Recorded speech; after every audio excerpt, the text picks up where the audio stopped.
సమయమైంది కాబట్టి మనం ప్రారంభించుకుందాం. ఆదికాండము 6వ అధ్యాయము 4 వచనాల వరకు మనము నేను చూసుకున్నాం. 5వ వచనం చూద్దాం. సో ఈ 6వ అధ్యాయంకి వచ్చేటప్పటికి మనకి అర్థమైంది ఏంటంటే, నరులు చెడ్డవారైపోయారు. దేవుని కుమారులు సైతము నరుల వలె ప్రవర్తించడం మొదలుపెట్టారు. ఇది దేవునికి బాధ కలిగించింది ముందు. ఈ బాధ వల్ల ఆయనకి తర్వాత కోపం కూడా పుట్టుకొస్తుంది. అయితే బాధ ఎందుకు వచ్చిందో, ఎందుకు కలిగిందో అన్నది దేవుడు వివరణ ఇచ్చుకుంటూ వస్తున్నాడు. సో ఆ క్రమంలో 5వ వచనంలో మాట్లాడుతున్నాడు. నరుల చెడుతనము భూమి మీద గొప్పదని, వారి హృదయం యొక్క తలంపులోని ఊహ అంతయు ఎల్లప్పుడూ కేవలము చెడ్డదనియు యెహోవా చూచి. ఈ కారణమును బట్టే దేవుడు ఆదాము హవ్వలను ఏదైనా తోటలోంచి బయటికి పంపించాడు.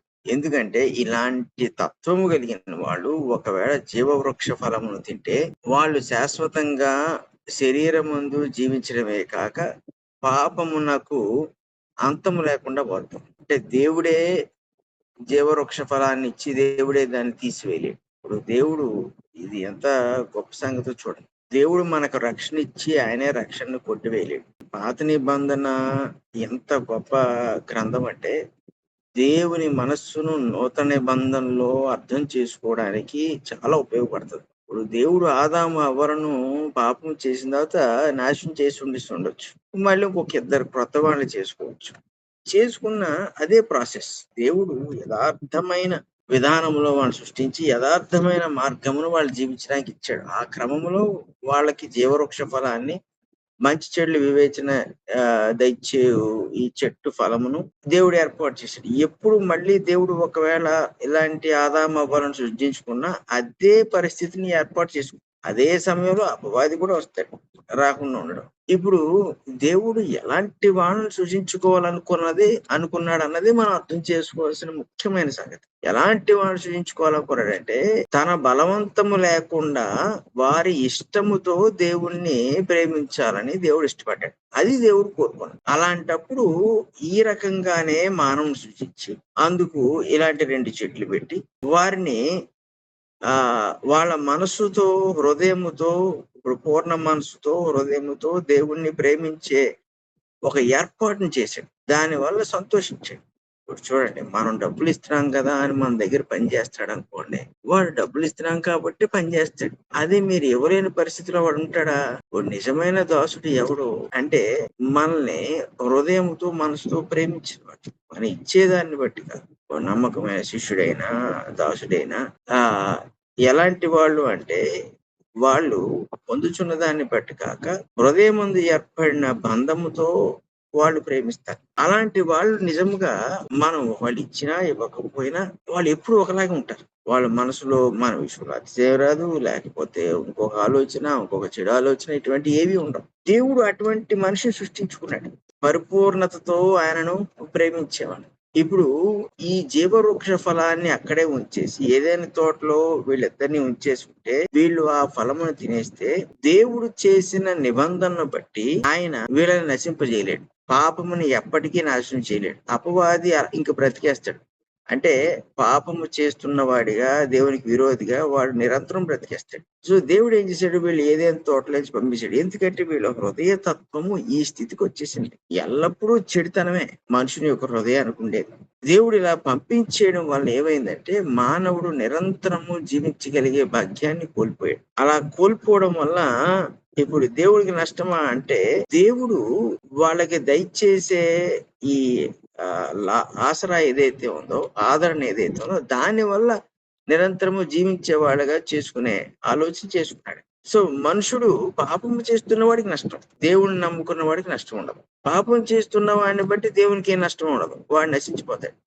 కానీ నీతిమంతుని బట్టి దేవుడు సంతోషిస్తాడు. అయితే ఇప్పుడు ఇక్కడ ఉన్న పరిస్థితి ఏంటంటే భూమి మీద ఎందుకు దేవుడు ఆదాము అవ్వల్ని బయటికి తరిమేశాడు అంటే మనుషులు భవిష్యత్తులో ఎలాగైపోతారో దేవుడు ముందుగానే చూశాడు. ఈ భవిష్యత్తులో ఆయన చూసినప్పుడు అది వర్తమాన కాలం, ప్రస్తుత కాలానికి అధ్యాయానికి వచ్చినప్పుడు నరుల చెడుతనము భూమి మీద గొప్పదనియు. ఇప్పుడు జీవవృక్ష ఫలం తినేసుకుంటే ఆదాము అవ్వరు ఏ స్థాయిలో వీళ్ళు పాపం చేసేవాళ్ళు అంటే మరణము అనేది వాళ్ళకి లేదని తెలిసి వాళ్ళు తప్పు చేసేవాళ్ళు. ఇప్పుడు నిజంగా దేవుడు ఓడిపోయినట్టు ఆ పరిస్థితి దేవుడు ఎప్పుడు కలిగించుకోడు. ఎందుకంటే ఆయన భవిష్యత్ జ్ఞానం కూడా కలిగిన వాడు. ఇప్పుడు దేవుడు ఒక్కసారి జీవవృక్ష ఫలాన్ని తినటానికి అవకాశం ఇచ్చిన తర్వాత మళ్ళీ దాన్ని ఆయన కొట్టివేయడు. ఎందుకంటే ఆయనే ఇచ్చి ఆయన ఎప్పుడు తీసాడు. అలాగే రక్షణ దగ్గరికి వచ్చేటప్పుడు కూడా అంతే. యేసుక్రీస్తు ప్రభు మనకి జీవం అయి ఉన్నాడు. ఒకసారి రక్షణ ఇచ్చిన తర్వాత దేవుడు ఎప్పుడూ కొట్టివేయడు. మరి మనం పాపం చేస్తేను అంటే శిక్షిస్తాడు. పాపాన్ని శిక్షిస్తాడు. శిక్షించకుండా ఉండడం. ఎవరి పాపాన్ని శిక్షించలేదు పరిశుద్ధ గ్రంథంలో. మీరు ఎవరి పాపానైనా తీసుకోండి, ప్రతి వాని పాపం శిక్షింపబడింది. కొంతమంది నశించిపోయేటట్టుగా శిక్షింపబడ్డారు. విశ్వాసమందుండి ఒకవేళ మార్గము తప్పిపోయిన వారైతే బుద్ధి తెచ్చుకుంటూ శిక్షింపబడ్డారు. కానీ ఎప్పుడూ దేవుడు పాపాన్ని క్షమించలేదు. తద్వారా ఏం చేశాడు దేవుడు అంటే, తాను ఏ జీవమునైతే మనుషులకి ఇచ్చాడో దాన్ని ఎప్పుడు వెనక్కి తీసుకోలేదు దేవుడు. తీసుకునే అవసరత కూడా రాదు. ఇప్పుడు తీసుకునే అవసరత ఎందుకు రాలేదు దేవునికంటే వీళ్ళని బయటికి నెట్టేశాడు. ఇప్పుడు జీవవృక్ష ఫలము దగ్గరికే రానివ్వలేదు వీళ్ళని. ఒకవేళ వచ్చేసి ఉంటే దేవుడు వెనక్కి తీసుకోలేడు. కానీ ముందే ఏం చేశాడు, ఆ వృక్ష ఫలం వాళ్ళు తినకుండానే చేశాడు. అంటే దేవుడు ఎంత జ్ఞానియో చూడండి. ఎవడు రక్షింపబడాలో ఆయనకి తెలుసు. అందుకే ఎవరి మీద కృప చూపించునో వారి మీద కృప చూపించును, ఎవరిని కనికరిస్తునో వారిని నేను కనికరిస్తున్నాడు. ఆయనకి ఎగ్జాక్ట్ గా తెలుసు ఎవరిని రక్షించుకోవాలో ఎవరిని రక్షించుకోకూడదు. మనుషులు ఎంత రక్షణ ఉందని ప్రగల్భాలు పలికినా, వాళ్ళు రక్షింపబడిన వారని చెప్పుకున్నా కూడా దేవుడు తన చిత్తమును బట్టి రక్షించుకోకపోతే వాడు రక్షింపబడినట్లు కాదు. ఎందుకంటే మనుషుని యొక్క యుక్తి దేవునికి తెలుసు, మనుషుని యొక్క చెడుతనం తెలుసు. వాడు దేవుణ్ణి క్లెయిమ్ చేసుకోవడానికి వాడి యుక్తిని వాడు ఉపయోగించుకున్నప్పుడు దేవుడు వాడు ఎందుకు రక్షింపబడలేదో చూపించేస్తాడు. ఎందుకంటే ఆయన రక్షించుకున్న వారు ఉంటారు కదా, వాళ్ళని బయలుపరుచుకుంటాడు. ఇగో రక్షింపబడిన వారంటే వీళ్ళు ఎలా ఉంటారు, నా జనులంటే వీళ్ళు ఇలా ఉంటారు. దేవుడి నుంచి ఒక గొప్ప లక్షణాలు మనం తెలుసుకుంటాం. ఇక్కడ ఒకసారి దేవుడు ఇచ్చిన తర్వాత తీసేసుకోడు. అలాగని వ్యర్థంగా ఇవ్వడం. ఇప్పుడు ఆదాము అవ్వలకి ఎందుకు ఏదైనా తోటని విడిచిపెట్టలేదు, వాళ్ళని ఎందుకు బయటికి తోసేసాడంటే, అలాంటి వాళ్ళకి జీవవృక్ష ఫలాన్ని ఇవ్వకూడదు, ఇవ్వలేదు. వాళ్ళని తిరిగి సంపాదించుకున్నాడా అంటే దేవుడు విశ్వాసమును బట్టి మళ్ళీ సంపాదించుకున్నాడు, అది వేరే సంగతి. కానీ మనుషుని యుక్తికి మనుషుడి చెడుతనానికి దేవుడు దాసోహం కాడు కూడా. కాబట్టి మన తెలివితేటలతో, మన జ్ఞానంతో, మన విద్యతో, మనకున్న అధికారముతో, ధనముతో దేవుణ్ణి మనం మభ్యపెట్టేద్దాం. మనుషుల్ని మోసం చేస్తున్నాం అనుకోండి. సువార్త విషయంలో, సువార్త ద్వారా మనం మోసం చేస్తున్నాం అంటే వాస్తవంగా మనం మనుషుల్ని మోసం చేయట్లేదు, దేవుణ్ణి మోసం చేసే ప్రయత్నం చేస్తున్నాం. దేవుని గురించి కాని విషయాలు చెప్పి మనుషుని లోపరుచుకుంటున్నప్పుడు దేవుణ్ణి మోసం చేసే ప్రయత్నం చేస్తున్నాం కాబట్టి దేవుడు మోసపోడు. ఆయన ఏం చేస్తాడు అంటే కట్ చేస్తాడు. వాళ్ళకి ఎక్కడో చోట ఫుల్ స్టాప్ పెట్టేస్తాడు. వాళ్ళ మోసాన్ని బయటికి తీసుకొచ్చేస్తాడు. వాళ్ళ అబద్ధాన్ని లోకానికి చూపించేస్తాడు. వాళ్ళని హేళన చేసేస్తాడు, సామెతగా మార్చేస్తాడు. బాబు వీడల్లా ఉండకూడదురా బాబు అని తీసుకొచ్చేస్తాడు. అవసరమైతే అన్య జనాంగాన్ని లేపేస్తాడు వీళ్ళందరి మీద. ఇశ్రాయేలు మీదకి లేపినట్టు ఈరోజు భారతదేశంలో దేవుడు లేపుతున్నట్టు అన్ని జనాంగాన్ని లేపేస్తాడు. లేపి తీసుకొచ్చి వాళ్ళ ద్వారా దేవుడు బుద్ధి చెప్పేస్తాడు. వాళ్ళు ఏ స్థాయిలో ఉన్నారో, ఎక్కడున్నాడో వాళ్ళకి చూపించేస్తాడు. ఎందుకంటే దేవుడు ఎంత పరిశీలన చేసి నరుడు ఎలాంటి వాడో చెప్తున్నాడో చూడండి. నరుల చెడుతనము భూమి మీద గొప్పదంటే అర్థం ఏంటంటే, అసలు అది ఎంత విస్తారమైందో ఏ మనుషుడికి తెలియదు, ఒక దేవుడికి తప్ప. ఆ చెడుతనం అనేది ఒకటి ఇలాగ కూడా ఆలోచన చేయగలడా అనేటట్టుగా మనం ఎలాగ ఆశ్చర్యపోతామో చెడుతనం విషయంలో, అలాంటి చెడుతనము నరుడు చేయగలడు. ఈ లెక్కన మనం రక్షింపబడటం వల్ల ఎంత ధన్యులో చూడండి. అంత చెడుతనమును ఆలోచన చేయగలిగిన వాళ్ళము దేవుడు అలాంటి వాళ్ళము కాకుండా ముందుగానే కాపాడుకున్నాడు. ఈ ఒక్క సంగతి విషయమే మనం ఎంతో కృతజ్ఞతలు చెప్పుకోవాలి దేవునికి. నేను ఇటువంటి తప్పు చేయకుండా ఉండగలుగుతున్నానంటే దేవుడే కారణం. అది చాలా గొప్ప సంగతి. ఎందుకంటే శిక్షణ అనుభవిస్తున్నప్పుడు ఉంటుంది చూసారా బాధ, ఆ బాధ మనకు లేకుండా చేస్తున్నాడంటే మనం చాలా రుణపడి ఉన్నాం. ఎందుకంటే దేవుడికి మనం ఎంత చెడుతనం చేయగలమో తెలిసింది. ఎంత ఇక్కడ అంటున్నాడు చూడండి, వారి హృదయం యొక్క తలంపులోని ఊహ అంతయు, హృదయ తలంపుల్లోంచి వచ్చేది ఊహ. ఎంత అద్భుతంగా చెప్పాడు చూడండి. అంటే పాపము శరీరం మందు ఉంటున్నప్పటికీ హృదయ తలంపుల మీద అది ప్రభావం చూపిస్తుంది. కాబట్టి హృదయములో కలిగే ఈ చెడు తలంపులకు ఊహలు మనసులో పుడుతుంటాయి.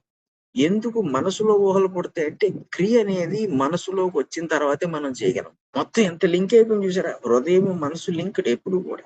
దీనికి పాపము ఒకవేళ హృదయంపై ప్రభావం చూపించడం మొదలుపెడితే, హృదయంలో తలంపులొస్తాయి. ఈ తలంపులు ఏం చేస్తాయి? వాటిని బిగ్గరగా చేసుకుంటాయి. అంటే దీన్ని ఎలా చేస్తే బావుంటది? ఇలా చేస్తే అలాంటి ప్రభావం కలుగుద్ది అనుకున్నప్పుడు అది ఊహ అయిపోయింది. ఆ ఊహ ఎవరి వల్ల సాధ్యం అంటే, ఆలోచన చేయగలిగే మనసు వల్ల సాధ్యమవుతుంది.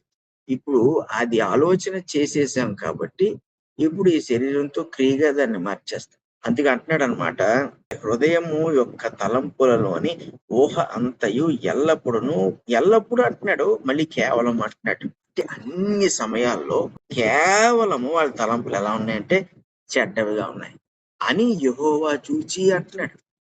ఎన్ని వందల సంవత్సరాలు చూసాడు చూడండి దేవుడు. ఏదో ఒక రోజుతో చూసేసి ఈ వ్యక్తి మంచోడు, చెడ్డోడు అంటలేదు దేవుడు. మనుషుడికి సమయం ఇచ్చాడు. వాడి చెడుతనం ఏంటో వాడే కనుగొనేటట్లుగా, వాడు కనుగొనకపోతే దేవుడు కనుగొనేటట్లుగా. సో ఇన్ని వందల సంవత్సరాలు ఆయన అబ్జర్వ్ చేసినప్పుడు, ఈ పరిశీలన చేసినప్పుడు ఎక్కడైనా ఒకవేళ మానవుల్లో మంచి తలంపు పుడతదా అంటే అసలు లేదంటాడు. అప్పటికే కొన్ని వందల వేల సంవత్సరాలు అయిపోయాయి.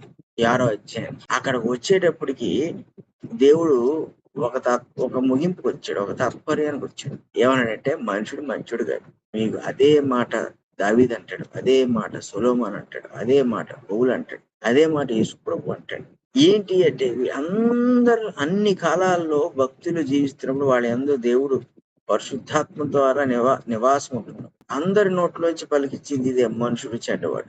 అంటే మానవుని యొక్క స్థితి ఎంత భయంకరమైనది చూడండి. మనం దేని విషయంలో అందుకే అతిశయించకూడదు. మనం అది దేని విషయం అవనివ్వండి. అది ఒక ఉద్యోగం విషయం అవనివ్వండి, ఒక చదువు విషయం అవనివ్వండి, లేదంటే ఒక సేవకుడిగా సేవ చేస్తున్న విషయం ఏదవనివ్వండి, లేదంటే విశ్వాసిగా నాకు నమ్మకమైన విశ్వాసి సంఘంలో ఎవడు లేడంటాడు ఒకడు. అసలు ఇలా అతిశయించడానికి ఎంత మాత్రం వీల్లేదు. ఎందుకంటే అసలు మన అంతరంగం చూస్తే అంత కుళ్ళే. మనం చెడిపోయిన వారు రక్షింపబడటం, జాగ్రత్తగా లేకపోతే చెడిపోవడానికి మరీ ఎక్కువగా సిద్ధంగా ఉంటాం. అది ఎంతో టైం పట్టదు.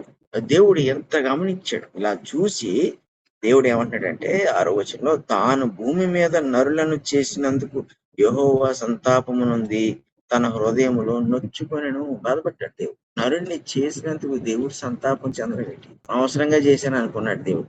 అనవసరంగా చేశాను అనే పరిస్థితి దేవుడే తెచ్చుకున్నాడా? అసలు దేవుడు ఎందుకు ఇలా అనుకుంటున్నాడు? మానవుని సృష్టిస్తే ఏం జరుగుతుందో తెలుసు. దేవుడు అంతా మంచి చేశాడు. ఆదామును సృష్టించాడు.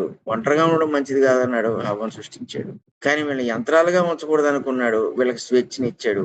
విధేయతగా ఉండేందుకు వాళ్ళకి ప్రతిరోజు వాళ్ళు ఆ పరిశుద్ధతలో కొనసాగేటట్లు, వాళ్ళు పరీక్షింపేటట్లుగా దేవుడు ఏర్పాట్లు చేశాడు. ఆజ్ఞ ఇచ్చాడు వాళ్ళకి. కొన్ని చెప్పకుండా లేడు. ఇంకా ఆ తర్వాత నుంచి చూస్తే భూమి మీద దేవుడు పిలుస్తున్నాడు. దేవుడు వాదిస్తున్నాడు జనులతో. ఎవడం మాట వింటలేదు. ఒక 1000 మంది పిలిస్తే ఒక్కడు తిరుగుతున్నాడు దేవుని వైపు. అదే పరిస్థితి ఆ రోజుల్లో నోవాహు కాలంలో. ఎంతో మందిని పిలిస్తే ఒక్క నోవాహు వచ్చాడు. ఎన్ని వేలు, ఎన్ని లక్షల మంది ఆ రోజుల్లో ఉన్నారు ప్రజలు. అలాంటి రోజుల్లో ఒక్క నోవాహు మాత్రమే దేవుని వైపు తిరిగాడు. సో ఈ సొదొమ గొమొరని నాశనము చేసినప్పుడు దేవుడు ఎందుకు నాశనం చేయాలనుకున్నాడో అబ్రాహాముకి అర్థం కాల. కానీ దేవుడికి అర్థమైపోయింది. ఎందుకంటే ఒక్కడు లేడు అక్కడ. ఆ ఒక్కడు కూడా ఎవడంటే బయట ఊరి నుంచి వచ్చినోడు లోతు. అక్కడ పుట్టి పెరిగినోడు కాదు. ఆ లోతు అబ్రాహాం బంధువు. అబ్రాహాం అంటే విశ్వాసం అతను కలిగి ఉన్నాడు. సో అందుకే అబ్రహాము ఇందులో ఎక్కడో దేవుడు ఆలోచన చేయలేదేమో అనుకుంటే అది కూడా అవకాశం ఇచ్చాడు అబ్రహాంకి. సరే నీ ఇష్టం, నువ్వు ఏం చెప్తావు చెప్పన్నట్టు. ఓ 50 మంది ఉంటే నాశనం చేసేస్తావా? చేయకుండా ఉంటావా అంటే 50 మంది ఉంటే చేయను అన్నాడు. అలా ఆ బేరం ఎంతవరకు వచ్చింది? 10 మందికి వచ్చింది. 10 మంది కూడా లేరు ఆ ఊర్లో. అంటే దేవుడు ఆ సొదొమ గొమొర పట్టణాల్లో ఎంతమంది ఉండుంటారు? ఎన్ని వేల మంది ఉండుంటారు? ఆ పట్టణంలో పుట్టి పెరిగినోడు ఒకడు కూడా నీతిమంతుడు లేడు. బయట నుంచి వచ్చిన లోతు తప్ప. ఆ లోతు భార్య ఆమె ఉపస్తంభం అయిపోయింది. ఇలాంటి అంటే ఇంత దారుణమైన పరిస్థితులు భూమి మీద నెలకొంటాయా అంటే ఎప్పటికప్పుడు నెలకొంటూనే ఉన్నాయి. ఇప్పుడు రేపు రెండో రాకడ టైంలో కూడా ఇలాగే ఉంటాం పరిస్థితి. యేసు ప్రభు కూడా సువార్త చెప్పేసాడు ఇది. ఇలాగే ఉంటది మనిషి కుమారుడు వచ్చే టైంకి. ఏంటి ముందుగానే దేవుడు మనం హెచ్చరిస్తున్నాడు. ఏంటంటే అలాంటి సమయముల్లో ఒకవేళ మనం ఉండకూడదంటే ఇప్పుడుంటున్న సమయంలో ఇటువంటి హృదయాన్ని మనం ధరించుకోకూడదు. ప్రభువుని ఎరిగిన వారు. అలా ఎంతమంది అయితే ఉంటారో వాళ్ళందరిని బట్టి దేవుడు రాకడ ఆలస్యం అవుతుంది. లేదా దేవుని రాకడ వచ్చేస్తుంది. అప్పుడు ఎంతమంది అయితే ఈ చెడుతనంలో ఉన్నారో, నీతిమంతులు ఎవరైనా దేవుడు చూసేట్టు ఒకడు ఉండడు కాబట్టి నీకు వేస్ట్ భూమి మీద. ఎందుకంటే దేవుడు అప్పటికే వాదించేసాడు. దేవుడు అప్పటికే పిలిచేసుకుంటున్నాడు. కానీ ఎవడో మాట్లాడట్లేదు, ఎవడో స్పందించట్లేదు. ఇంకా ఆ టైంలో దేవుడు వచ్చేస్తాడు. ఇక్కడ దేవుడు తాను చెయ్యవలసిన దాన్ని ఆయన నిర్ణయించేసుకున్నాడు. కాబట్టి మనుషుడు ఎలాగున్నాడు అన్నప్పుడు దేవుడు సంతాపము నుండి తన హృదయంలో నొచ్చుకున్నట్టే మనుషులు ఇలాగ అవుతారని ఆయనకి తెలుసు. తెలియక కాదు. దేవుడు బాధపడవలసిన పరిస్థితి వస్తుందని కూడా తెలిసింది.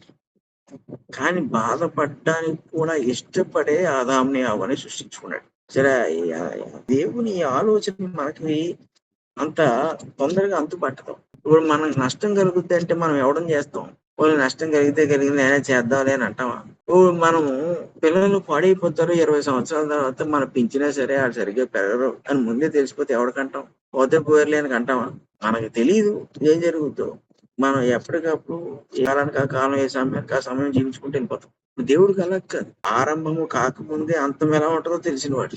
ఇప్పుడు ఈయన ఎంత భారాన్ని చూసే పరిస్థితి వస్తుంది అనుకున్నాడు. ఆ భారం అంతటినీ కూడా ఎరిగిన వాడుగా ఆదాముని ఎవరు సృష్టించాడు. అంటే ఈయన నొచ్చుకునే దానికన్నా, సంతాపము చెందేదానికన్నా కూడా కుమారులను కుమార్తెలను నేను కలిగి ఉండగలను అనే ఒక ధైర్యము, కలిగి ఉండాలి అనే ఆసక్తి ఎక్కువైంది. అందుకు ఆదాము అవ్వని సృష్టించాడు. అంటే బాధపడినా సరే నేను కుమారులను కుమార్తెలను కలిగి ఉంటాను.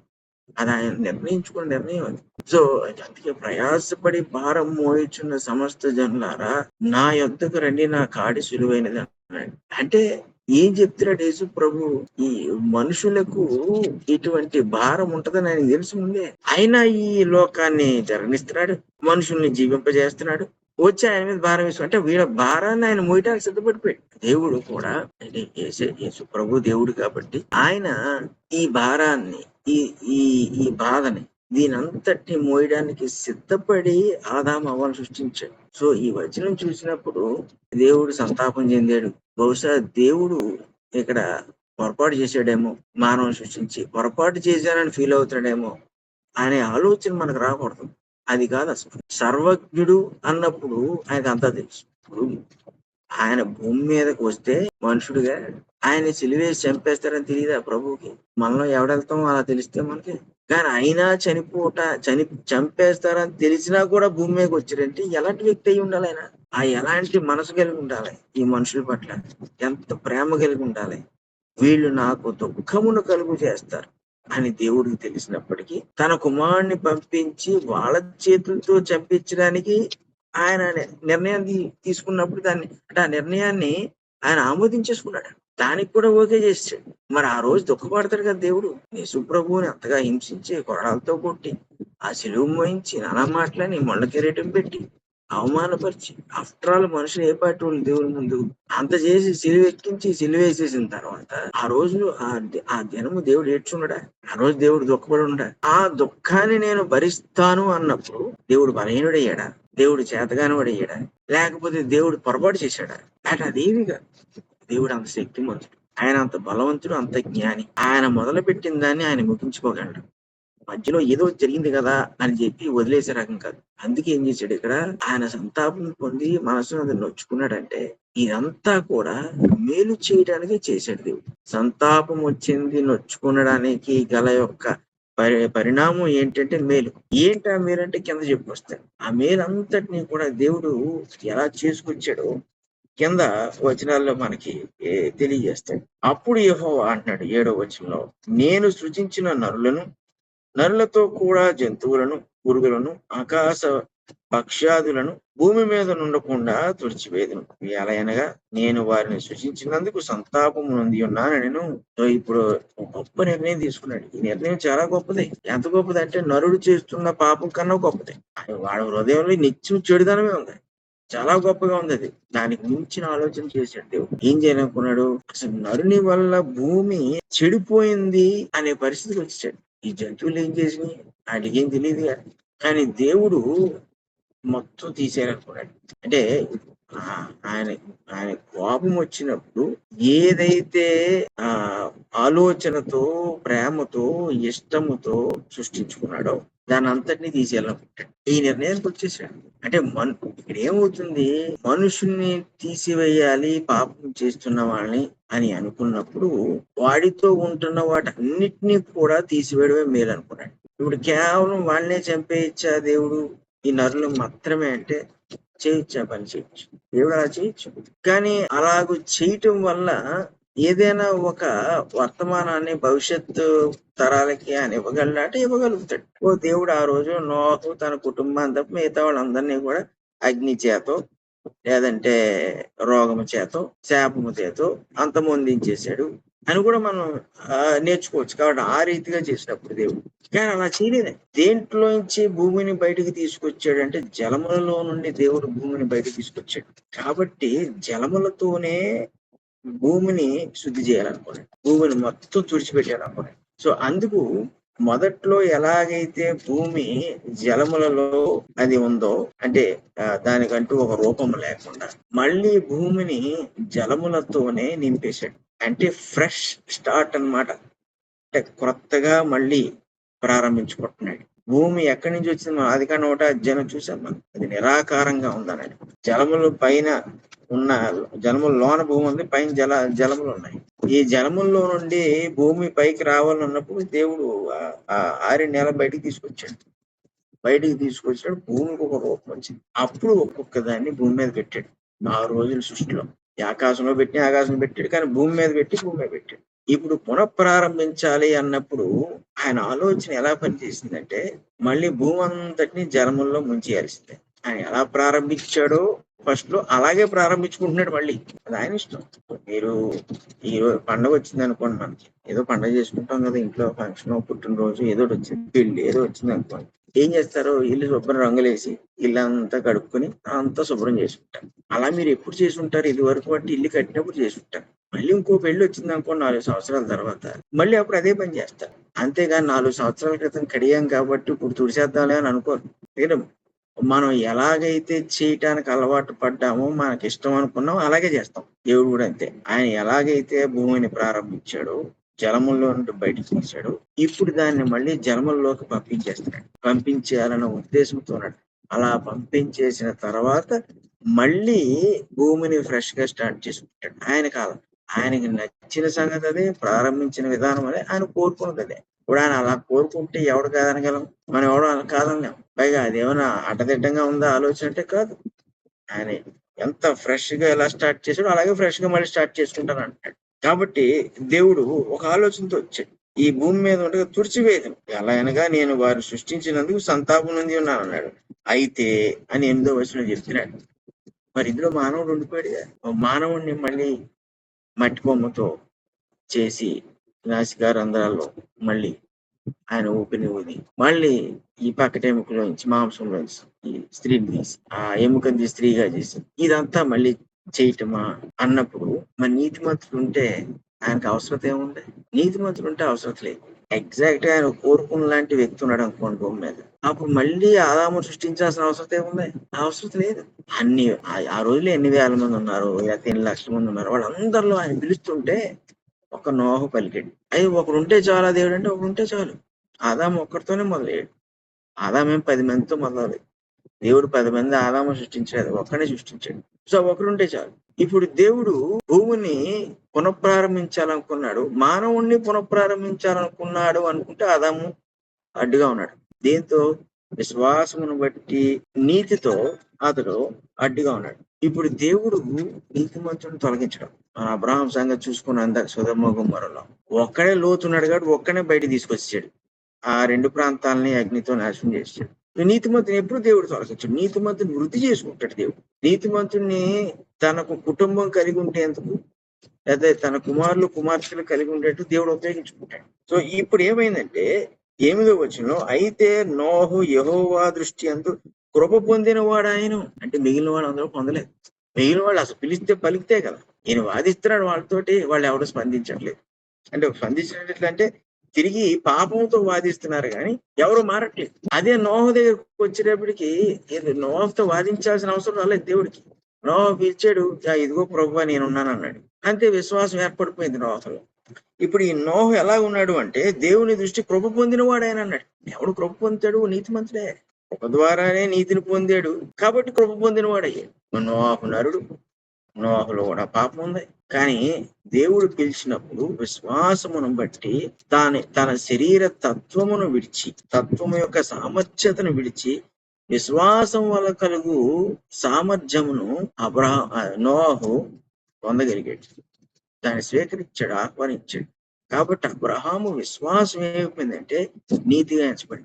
ఎందుకు? అన్నిటినీ వద్దని, ఈ శరీరము దయచేస్తున్న వాటన్నిటిని, శరీరం ఉన్న పాపము కలుగు చేస్తున్న వాటన్నిటిని కూడా వద్దని దేవుడు పిలిచిన ఒక్క మాటకి దేవుడికి లోబడిపోయాడు. కాబట్టి దేవుని దృష్టి కృప పొందిన వాడు అయిపోయాడు. అంటే 500 సంవత్సరాలు కృపచేత బ్రతికాడు నోహు. మనం ఒక 70 సంవత్సరాలు బ్రతకడానికి కింద మీద పడుతున్నాం. 500 సంవత్సరాల కృపచేత బ్రతికాడు. అంటే ఎంత విశ్వాసాన్ని దేవుని ఎదుట కలిగి ఉండి అతని నీతిని దేవుని ఎదుట రుజువుపరుచుకున్నాడో చూడండి. ఈ 500 సంవత్సరాల్లో ఎన్ని ఆటంకాలు వచ్చి ఉంటాయి, ఎన్ని సమస్యలు వచ్చి ఉంటాయి, ఎన్నిసార్లు శోధింపబడి ఉంటాడు. ఆ అవ్వని ఆదాముని విడిచిపెట్టని సాతాను నోహుని విడిచిపెడతాడా? నోహు పెద్ద ఛాలెంజ్ అయిపోయాడు సాతానికి, పెద్ద సవాల్ అయిపోయాడు. ఇటు 1 సంవత్సరం కాదు, 2 సంవత్సరం కాదు, 500 సంవత్సరాలు అపవాదికి వ్యతిరేకంగా నిలబడ్డాడు. మరి మిగిలిన వాళ్ళందరూ ఏమయ్యారు? అపవాదికి దాసోహం అయిపోయారు.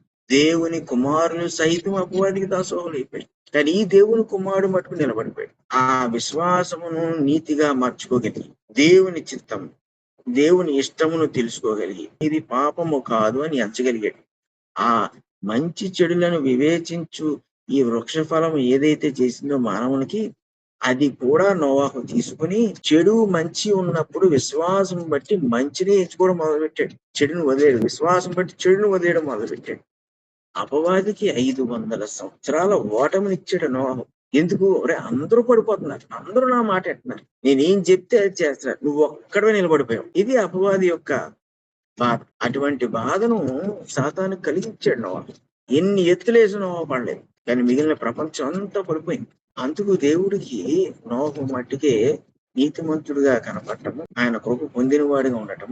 ఇందువలన మరి ఒక్కసారి ఆదాము వంటి వాడిని సృష్టించుకోవాల్సిన అవసరం దేవుడికి రాలేదు. మనం దేవుడు పిలుచుకున్నప్పుడు మన స్థానంలో దేవుడు ఇంకొకరు ఉంచాలనే పరిస్థితిని మనం కలిగించుకోకూడదు. ఇప్పుడు సౌలు ఉన్నాడు, రాజైన సౌలు, దేవుని చేత అభిషేకింపబడిన వాడు, బెన్యామీను గోత్రం నుంచి వచ్చినవాడు, ప్రవచించిన వాడు కూడా. ఎందుకు? దేవుని చేత ఎన్నిక చేయబడిన వాడిని రుజువు చేయడానికి ప్రవచించిన వాడు కూడా. సౌలు కూడా ప్రవక్తల్లో వంటి వాడా అని ఆ రోజు ఇశ్రాయేలీయులు ఆశ్చర్యపోయినంతగా ప్రవచించాడు. అలాంటి సౌలు దేవుడు తనకిచ్చిన స్థానాన్ని రాజీపరిచాడు. తన స్థానాన్ని ఇంకొకరికి దేవుడు ఇచ్చేటట్లుగా చేసుకున్నాడు. అందుకు దావీదు సౌలు వంశావళి నుంచి ఎవరిని తీసుకోలేదు. దేవుడు సౌలు వంశావళి నుంచి ఎవరిని తీసుకోలేదు, దావీదుని తీసుకున్నాడు. టోటల్ గా డిఫరెంట్ ఏంటి ట్రైబ్, అతను గోత్రం. బెన్యామీన్ అయితే దావీదు యోధా, మార్చేశాడు, మొత్తం గోత్రాన్ని మార్చేశాడు. మనం జీవించే జీవితము దేవుడు విశ్వాసం బట్టి మనల్ని పిలిచి ఉండొచ్చు, మనం దేవునికి విధేయత చూపించి ఉండొచ్చు, కానీ కొనసాగించలేకపోతే దేవుడు మన రక్షణను కొట్టివేయకపోవచ్చు, కానీ మన స్థానంలో ఇంకొకరిని తీసుకొచ్చేస్తాడు. మనం పొందవలసింది ఇంకొకటి పొందుతాడు. మనము ఏదైతే దేవుడిని ఎక్కడైతే మనం బాధ పెట్టామో, ఏ విషయాలు అయితే ఆ విషయాల్లో ఇంకొకడు దేవుణ్ణి సంతోష పెట్టగలిగిన వాడిగా ఉంటాడు. అది జీవితాంతం మనం చూస్తున్నాం అనుకోండి, అది మనకి దుఃఖంగా ఉంటుంది. మనం కోల్పోవడం అనేది మనం చేసుకున్న పని అవుద్ది, కానీ దేవుడు చేసిన పని అవుతుంది. సో నోహు ఏం చేశాడంటే తన స్థానాన్ని నిలుపుకున్నాడు. వాడు నోహు కూడా విడల్లాగే ఉన్నాడు అనుకోండి, ఒక్కడూ కనబడలేదు అనుకోండి, అప్పుడు దేవుడు భూమిని ఆ రోజుతో ముగించేసి, ఇక నరుడు ఉన్నాడు కదా భూమి మీద, అప్పుడు మళ్ళీ ఫ్రెష్ గా ఒక ఆదాముని ఒక అవ్వని మళ్ళీ సృష్టించుకునేవాడు. లేదా ఏం చేసేవాడు, ఇంక ఇది పని చేయలేదు ఈ ప్లాన్ అని విరమించుకునేవాడు. కానీ దేవుని యొక్క అనంత జ్ఞానంలో అపవాది గెలటం అనేది లేదు. ఎందుకంటే దేవుడు నరుణ్ణి పిలిచినప్పుడు 1,00,000 మంది పలకకపోయినా, స్పందించకపోయినా అందులో ఒక్కరు స్పందిస్తాడు. దేవుడు నరుణ్ణి అలా సృష్టించుకున్నాడు, తన పోలిక చెప్పు సృష్టించాడు. కాబట్టి ఎవడో ఒకడు ఉంటాడు ఆయన మాట వినేవాడు. మనం వెళ్ళలేదనుకోడు ఇంకోటి ఉంటాడు, మన కుటుంబంలో ఉంటాడు ఇంకొకరు వినేవాడు. సో దేవుడు అంతటి ధైర్యముతో మానవుడు సృష్టించుకున్నాడు. ఈ రోజు దాన్ని నోహు నిలబెట్టాడు. ఆ దేవుని మహిమను, దేవుని ఘనతను నిలబెట్టిన వాడు అయ్యాడు. కాబట్టి ఇక్కడ ఏమంటాడంటే అతని గురించి, యెహోవా దృష్టి యందు కృప పొందిన వాడాయను అన్నాడు. మనుషుల దృష్టిలో మనం మెప్పు పొందాలని కోరుకుంటే మనం బేసిక్ గా కామన్ సెన్స్ కూడా కోల్పోయాం. ఈ సామాన్య జ్ఞానం అంటాం చూసారా, అది కూడా లేనివాడు. మనుషుల దృష్టిలో మంచిగా ఉండాలి, లేదంటే నాయకుడి దృష్టిలో మనం బాగుండాలి, లేదంటే మనకు బోధించిన వాడి దృష్టిలో మనం బాగుండాలి. బోధించిన వాళ్ళు మనం గౌరవిస్తాం, అందుకని మళ్ళీ ఆడ గౌరవించకపోతే దేవుడే మనల్ని శిక్షిస్తాడు. కానీ ఈ కృప పొందే విషయంలో ఏ మనుషుడి వల్లను మనం పొందలేం, కేవలం దేవుని వల్లే. కనుక మనుషులు మెప్పు పొందేటట్లుగా మనము ప్రవర్తించకూడదు. అది ఏ మనుషుడైనా, అది క్రైస్తవుడు అవ్వచ్చు, అన్యుడు అవ్వచ్చు. ఒక్కోసారి అన్యులు మనకన్నా మనకు బాస్ గా ఉంటారు ఈ లోకంలో, మనం పని చేస్తున్న చోట ఎక్కడో చోట. అలాగని మనము వేషం వేయాల్సిన అవసరం లేదు. కృప వచ్చే దేవుడి నుండే, ఏ మనుషుల వల్ల కాదు. నిజమైన సేవకుడు నాయకుడు ఉన్నాడంటే ఆ అర్థాన్ని కలుగు చేస్తాడు తన శిష్యులకు కానీ, లేకపోతే తన దగ్గర ఉండే విశ్వాసులకు కానీ. ఆ భావాన్ని కలుగు చేస్తాడు, నా వల్ల కృప రాదు దేవుని వల్ల. సో నోహు దేవుని మీద మనసు ఇచ్చిన వాడు కాబట్టి దేవుని కృపను 500 సంవత్సరాలు పొందిన తర్వాత ఇప్పుడు దేవుని చేత మరణము నుండి తప్పింపబడే స్థితికి వచ్చాడు. 500 సంవత్సరాల క్రితము ఇది జరుగుద్ది అంటే ఎవరు నమ్ముతాడు? నరులందరూ నాశనం అయిపోతారు అని అంటే ఎవరికి అర్థమవుద్ది? ఒక సంవత్సరమా, 200 సంవత్సరాలు, ఎన్ని సంవత్సరాలు నిరీక్షిస్తే మనుషుడు నమ్ముతాడు? అబ్రహాము నిరీక్షించి శారా మాట విని ఇష్మాయేలుని కనేశాడు. ఎన్ని సంవత్సరాలకి? ఏదో 17 సంవత్సరాలకి ఎంతకో. దేవుడు మాట ఇచ్చిన దగ్గర నుండి చూసుకుంటే 17-15 సంవత్సరాలు. సో అంటే అంత కాలము వాడు మనకు తెలిసినా కూడా నిరీక్షించలేము. కానీ నోహుకి భవిష్యత్తు జ్ఞానము తెలియకపోయినా, దేవుడు ఇలాంటి పరిస్థితి ఒక రోజు తీసుకొచ్చి నన్ను కాపాడుతాడనే సంగతి తెలియకపోయినా కూడా, దాన్ని బట్టి కాకుండా తాను దేవునికి ఏమై ఉన్నాడో, దేవుడు ఎందుకు పిలుచుకున్నాడో దానికి కట్టుబడి ఉన్నాడు. ఈ రోజు క్రైస్తవ్యం చేయలేకపోతుంది అది. దేవుడు ఎందుకు పిలిచాడు, మనం దేవునికి ఏమై ఉన్నాం, ఈ 2 అంశాలను వాళ్ళ దృష్టిలో లేకుండా జీవించేస్తున్నారు క్రైస్తవులు. అందుకే వాళ్ళు అపవాది ఏ విషయంలో శోధించినా కూడా ఇట్టే పడిపోతున్నారు. ఎంత చెప్తున్నా కూడా వాళ్ళు ఎందుకు వినలేకపోతున్నారు అంటే బలం లేదు వాళ్ళు. దేవుని గూర్చిన బలం లేదు, దేవుని సామర్థ్యత పైన నమ్మకం లేదు. ఎందుకు ఏర్పడలేదు? లోకాన్ని తెచ్చుకుని, లోక సంబంధమైన ఏదైనా విధానాలు తెచ్చుకొని ఇంట్లో పెట్టుకున్నాం అనుకోండి, ఇక దేవుడి గురించి మనం ఎంత విన్నా కూడా మనం మారం. ఏదైనా ఎప్పుడో ఒక పక్క నుంచి మనం అలా భయపెడుతూనే ఉంటాయి, వాటికి మనం లొంగిపోతూనే ఉంటాం. ఈ కృపను పొందాలి అంటే దృష్టి దేవుని మీద ఉంచాలి. అందుకే అన్నాడు ఇక్కడ, యెహోవా దృష్టి అని కృప పొందిన వాడు ఆయన. 9వ వచనంలో అన్నాడు, నోహు వంశావళి ఇదే. నోహును నీతిపరుణుడు తన తరములో నిందారహితుడునై ఉండెను. నోహు దేవునితో కూడా నడిచిన వాడు. ఇంతకన్నా గొప్ప సాక్ష్యం ఏముంది? ఇలా హనోకు 300 సంవత్సరాలు నడిచి విశ్వాస పరిపూర్ణతకు చేరిన వాడిగా దేవుణ్ణి ఆ మరణము చూడకుండానే పరలోకానికి వెళ్ళిపోయాడు హనోకు. అది అతని విశ్వాసము వల్లైనా గొప్పతనం. అది అంత అద్భుతంగా జీవించాడు హనోకు. నోహు చూడండి 500 సంవత్సరాలు జీవించాడు. 500 సంవత్సరాలు ఎలా జీవించాడు? నీతిపరుడిగా జీవించాడు. తన తరములో నిందారహితుడై ఉన్నాడు. అంటే మిగిలిన వాళ్ళందరూ నిందితులే, ఎదురొక్కడే నిందారహితుడు. 500 సంవత్సరాలు దేవునితో కూడా నడిచాడు. ఇన్ని సంవత్సరాలు నడిచిన తర్వాత ఇన్ని సంవత్సరాల్లో మరి 300 సంవత్సరాలకే హనోకు పరలోకానికి తీసుకొని పోబడితే 500 సంవత్సరాల దాకా నోహు ఏం చేస్తున్నాడు భూమి మీద? దేవుడికి నోహు పట్ల ఇంకొక ఆలోచన ఉంది. విశ్వాస పరిపూర్ణత అంటే మరణం చూడకుండా పరలోకం వెళ్ళిపోవడం కాదు, దేవుడు నిర్ణయించిన దాన్ని జరిగించేటట్లుగా ఉండడం. విశ్వాస పరిపూర్ణతలో హనోకు దేవుడు చేసిన నిర్ణయానికి అతడు సరిపోయాడు. ఇప్పుడు నోహు తన విశ్వాస పరిపూర్ణతలో దేవుడు చేయబోతున్న దానికి ఇతడు సరిపోయాడు. అలాగే మనము మన విశ్వాస పరిపూర్ణతకు చేరినప్పుడు దేవుడు మన విషయములో మనం సరిపోవాలి, మనం సరిపోయి ఉండాలి. స్త్రీ అయినా సరే, పురుషుడు అయినా సరే, వృద్ధుడు అయినా, యవనస్తుడు అయినా, దీని నిమిత్తం లేదు.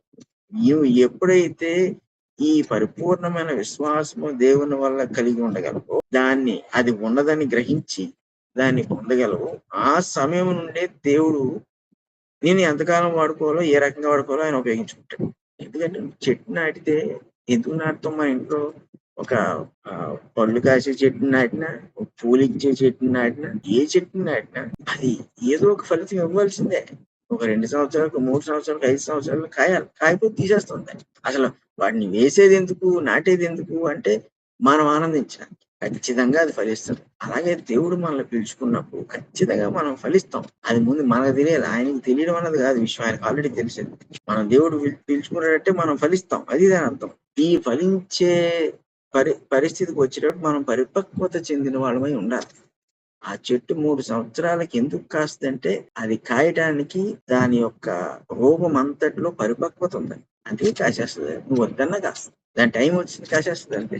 అలాగే నోవహు టైం వచ్చేసింది. హనోకు టైం వచ్చేసింది. వాళ్ళ దేవుణ్ణి ఎలా మహిమపరచాలని దేవుడు నిర్ణయించారో దానికి వీళ్ళు సరైన పాత్రలైపోయారు. ఈ రోజు మనం ఉదయం లేస్తే సాయంకాలం దాకా ప్రయాసపడిపోతున్నాం. కుటుంబం అంటాం, పిల్లలు అంటాం, లేదా బ్రతుకు తెరువు అంటాం, ఉద్యోగాలు అంటాం, అవి అంటాం, ఇవి అంటాం. నోవహు చేసాడు ఆ పని. బహుశా భూమిని సేద్యపరుచుకుంటూ, తను తన పిల్లల్ని, తన భార్యని వీళ్ళందరినీ పోషించుకుంటూ తను బ్రతికాడు. అలా బ్రతుకుతూ ఎలాంటి పరిస్థితికి వచ్చాడంటే విశ్వాస పరిపూర్ణతను పొందే పరిస్థితికి వచ్చాడు. అంటే ఈ జీవితానికి దేవుడు ఏర్పరిచిన వాటన్నిటినీ చేసుకుంటూ కూడా మనం విశ్వాస పరిపూర్ణతకు రాగలం. ఎప్పుడు మనం రాలేమంటే ఇలా చేయగలము దేవుని వల్ల అని మనం గ్రహించినప్పుడు విశ్వాస పరిపూర్ణతకు రాలేము. అంటే దాని మీద మనకు అంత నమ్మకం లేదు. కాబట్టి మన స్వశక్తితో మనం ఎంత కాలమైతే పని చేసేయగలము అంతకాలం పని చేస్తాం. ఒక్కసారి శరీరం సడలించింది అనుకోండి టప్పన పడిపోతాం. ఇంకా అక్కడి నుంచి వీక్ అయిపోతాం. చేయలేము, ఓపిక లేదు, ఎన్నాళ్ళు చేసాం, మన వల్ల కాదు. ఎందుకు శరీరం వదిలేసింది. ఇప్పుడు లబోదిబోమని దేవా అంటే ఆయన వచ్చాడు పరిగెత్తుకొని. ఎందుకు అంటే శరీరమందు పరిపూర్ణతకు పరిగెత్తాం కానీ విశ్వాసమందు పరిపూర్ణతకు మనం పరిగెత్తలేదు. అయితే నోహు తన కుటుంబాన్ని ఏలుకున్నాడు, కుటుంబాన్ని రక్షించుకునేటట్లుగా ప్రవర్తించాడు. తన విశ్వాసమును కొనసాగిస్తూ దేవుడు కోరిన పాత్రగా తను సిద్ధపడిపోయాడు. ఆ పరిపూర్ణతకు వచ్చాడు. రెండూ చేయగలిగాడు. ఈరోజు మనం చేయలేమని కాదు, చేయటానికి కావలసిన సామర్థ్యత విశ్వాసం బట్టి మనకు ఉండాలి. ఆ దేవునితో సహవాసం ఉండాలి, ఆ దేవుని పిలుపు ఉండాలి, ఆ దేవుని నడిపింపు ఉండాలి, ఆ దేవుడు అనుగ్రహించే ధైర్యం ఉండాలి, ఆయన పట్ల భయభక్తులు కలిగి ఉండాలన్న ఆసక్తి మనలో ఉండాలి. ఇవన్నీ కూడా ప్రభువా నాకు అనుగ్రహించు అని ప్రార్థన చేయగలిగే మనసు ఉండాలి. ఇవన్నీ ఉన్నప్పుడు మన జీవితాల్లో దేవుడు తీసుకొచ్చే అత్యున్నతమైన ఆనందాన్ని మనం చూస్తాం. అప్పుడు దేనికి భయపడం. అంటే భయపడం అంటే మనం పొగరుగా ఉంటామని కాదు, కానీ అంతరంగంలో ఒక ధైర్యం ఉంటది. యెహోవా ఈరే అని ఎలాగన్నాడు అబ్రహాము, అలాగూ ఒక ధైర్యాన్ని కలిగి ఆ ధైర్యం మాటల్లో మాట్లాడదండి, అలాగని క్రియల్లోని ఏదో చూపించదు, కానీ జీవించడంలో జీవిస్తుంది అంతే. ఆ ధైర్యం ఎప్పుడైతే సంపాదించుకున్నామో మనం నిత్య జీవాన్ని తప్ప ఇంకెక్కడికి వెళ్ళం. అది దేవుడు అనుగ్రహించిందండి. మన సమయమైంది, ప్రార్థన చేసుకుంది. పరిశుద్ధుడగు తండ్రి, ప్రేమ కలిగిన దేవా, మీకు స్తుతులు స్తోత్రాలు. ఈ నామమును బట్టి మేము అధికముగా ఆనందించినట్లు మాకు దయచేసిన మీ విధానములన్నిటిని బట్టి మీకు వేలాది స్తుతులు స్తోత్రాలు తెలియజేస్తున్నాం. మా వంటి మరి తక్కువైన జనాంగాన్ని మీరు పిలుచుకొని హెచ్చించి మీ కుమారులుగాను కుమార్తెలుగాను చేసుకుంటాం. మాకు ఎప్పటికప్పుడు మీ మార్గాన్ని, మీ చిత్తాన్ని దయచేస్తూ మమ్మల్ని ప్రేమించినందుకు వేలాది స్తుతులు స్తోత్రాలు తెలియజేస్తూ కృపయందు మేము ఇంకను వర్ధిల్లినట్లు, కృప ద్వారా మేము నిన్ను గూర్చిన సాక్ష్యం కలిగి ఉన్నట్లు సహాయం చేయమని, నీ దీవెనలను నీ తోడును మాతో ఎల్లప్పుడూ ఉంచమని యేసు పరిశుద్ధ నామమున అడుగుచున్నాము తండ్రి. ఆమేన్.